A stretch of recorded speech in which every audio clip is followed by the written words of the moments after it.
नमस्कार. Simple living with विद्या ह्या YouTube चॅनलवर मी माझ्या सगळ्या मैत्रिणींचं स्वागत करते. आपली ना गणेश चतुर्थीच्या प्रसादांची सिरीज चालू आहे. त्यातला आजचा हा तिसरा भाग. आज आपण काय करायचंय माहितीये का? कॅरमल शेंगदाणे. हे शेंगदाणे असे मस्त क्रिस्पी लागतात, गोड लागतात. करायची कृती अतिशय सोपी आहे, कमीत कमी साहित्यामध्ये होते आणि प्रसादासाठी ना एकदम वेगळं असणार आहे. लहान मुलांपासून मोठ्यांपर्यंत हाही प्रसाद सगळ्यांना आवडणार आहे. बाप्पांना तर अगदीच नक्की आवडणार आहे आणि बाप्पांच्या उंदीर मामांना सुद्धा आवडेल असा हा प्रसाद आहे. आता हा प्रसाद कसा करायचा ना ते आता आपण बघूया. 1 कप शेंगदाणे घेतलेले आहेत आपण. त्यानंतर अर्धा कप साखर आहे आणि पाव कप आपण पाणी घेतलेलं आहे. त्यानंतर ही दालचिनीची पावडर आहे, ही एक अर्धा चमचा घेतलेली आहे मी. त्यानंतर थोडंसं मीठ लागणार आहे, बटर थोडंसं लागणार आहे आणि व्हॅनिला इसेन्स. इथे मी जाड बुडाची एक कढई घेतलेली आहे, ती गरम झाली. आता त्यामध्ये मी साखर घालते. त्यामध्ये घालायचे आपल्याला पाणी आणि हे मिक्स करत करतच आपल्याला घालायचं आहे यामध्ये शेंगदाणे. शेंगदाणे कच्चे आहेत, हे भाजून घ्यायचे नाही आहेत, कारण ह्यामध्ये ते व्यवस्थित असे भाजले पण जातात. आता हे सगळं घातल्यानंतर ना लगेचच ह्यामध्ये आपल्याला दालचिनी पावडर थोडीशी घालून घ्यायची.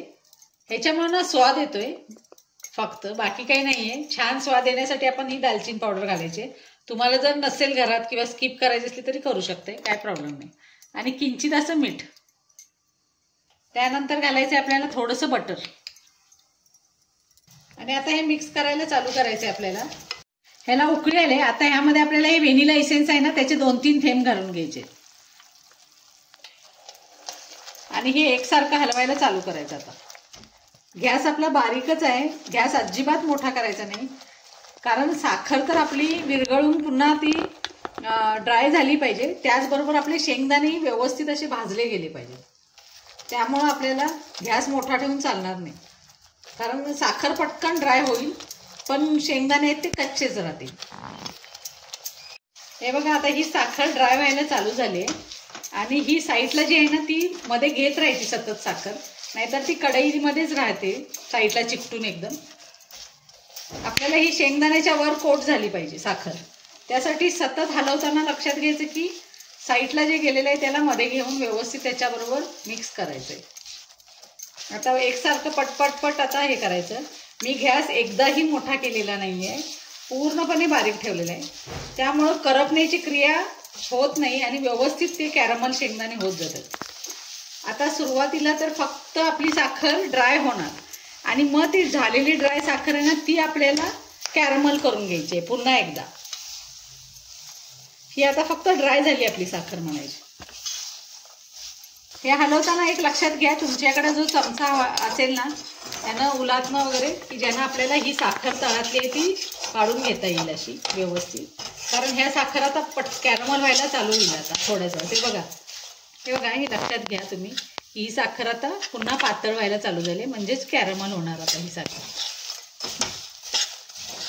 आणि त्याचबरोबर शेंगदाणे सुद्धा खरपूस व्हायला लागलेत, कारण ते भाजले जाणार आता ह्या. आणि साखर अतिशय गरम असते त्यामुळे ते शेंगदाणे पण असे चटाचट भाजले जातात. आणि ही साईडची साखर मात्र मध्ये घेतच राहायचं. हे बघा, मस्त असा मेल्ट झालेली आहे साखर. तुमच्या लक्षात येईल मगाशीचा आहे आणि आता किती फरक पडलाय तो. आता तरी पण पटकन थांबवायचं नाही, आपल्याला हे मस्त ड्राय करायचं. जी आपल्याला व्हाईट अशी थोडासा भाग दिसतोय ना साखरेचा, ते संपूर्णपणे त्याचा सगळ्याचा कलर बदलला पाहिजे. आणि शेंगदाणे पण चट चट चट असे भाजायला लागलेत, त्याचा पण आवाज येत असणार. ते मस्त असे मिक्स व्हायला लागलेत आपले शेंगदाणे. आता जवळजवळ 7 ते 8 मिनटं झालेली आहेत. एकूण कमीत कमी 10 मिनटं तरी ह्या पूर्ण प्रोसिजरला लागतील. बघा, तुमच्या लक्षात येईल ही साखर जी आहे ना ती कशी मस्त अशी मिक्स व्हायला लागली त्याच्यामध्ये आणि पूर्ण कलर बदललाय आणि शाईन आलेला आहे त्याला. आता बघा तुम्ही, साखर पूर्णपणे विरघळून कॅरमल झालेली आहे, सगळीकडे कोट पण झालेले आहे. आता ना ह्याच्या पुढं गेलं की जास्त काळपट रंग येईल, म्हणून आता आपण हे काढून घ्यायचं.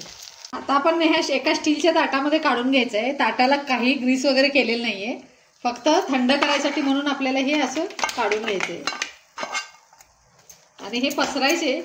थंड झाल्याशिवाय याला हात लावायचा नाही अजिबात. थंड झाल्यानंतर आता आपण हे बघूया. हे आता थंड झालेलं आहे आपलं पूर्णपणे. आता आपण हे थोडंसं असं साधारण चिकटल्यासारखं असते ते असं काढून घ्यायचं आणि नंतर हाताने ना ते मोकळे करून घ्यायचे शेंगदाणे व्यवस्थित असे. तुम्ही आवाज बघा किती कडकडीत असं झालेलं आहे आणि ते खरपूस भाजलेले गेलेत, ज्याच्यावरून कळते की त्याची साल पण किती निघाली. हे बघा, हे असे मस्त असे झालेले आहेत मोकळे. आता आपण हे सर्विंग बाउलमध्ये काढून घेऊ.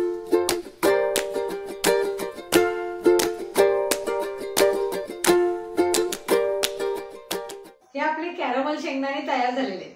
पण एक सांगू का, ह्याच्यातल्या काही टिप्स आहेत त्या तुम्ही अगदी लक्षात घेऊन हे करा. काळजी घ्या की 10 मिनिटापर्यंतच आपल्याला ह्या गोष्टी करायच्या आहेत. जेव्हा शेंगदाणे कॅरमल व्हायला सुरुवात होईल ना, त्यानंतर ते जास्त वेळ नाही ठेवायचे, कारण त्यानंतर तो कडक होऊन एक गोळा झाल्यासारखा होईल, ज्यामुळे शेंगदाणे तुम्हाला सुट्टेही करता येणार नाही. अगदी वेळेत काढून ताटामध्ये टाकताना पण सुटसुटीत असं टाकायचं. थंड झाल्यानंतर त्याला हात लावायचा. सुटसुटीत असे शेंगदाणे साईडला करायचे. जर शेंगदाण्यावरची साल निघाली ना, तर आतमधला शेंगदाणा गोड लागणार नाही. त्यामुळं ते कोटिन आहे ना, ते राहणं जास्त गरजेचं आहे. त्यामुळं कोटिन आहे आणि कॅरमल थोडीशी शेंगदाणे झाले की पटकन ताटामध्ये काढून घ्या, नाहीतर जास्त लिक्विड होऊन ते कडक होण्याचा संभावना जास्त असते. अशा पद्धतीने मस्त अगदी टिप्स सगळ्या लक्षात ठेवा. 10व्या मिनिटाला तुमचे शेंगदाणे निघाले पाहिजेत. मस्त असा प्रसाद तयार होईल. त्याचा सगळीजण आनंद घ्या आणि छान छान अशा कमेंट्स मला करा. थँक्यू.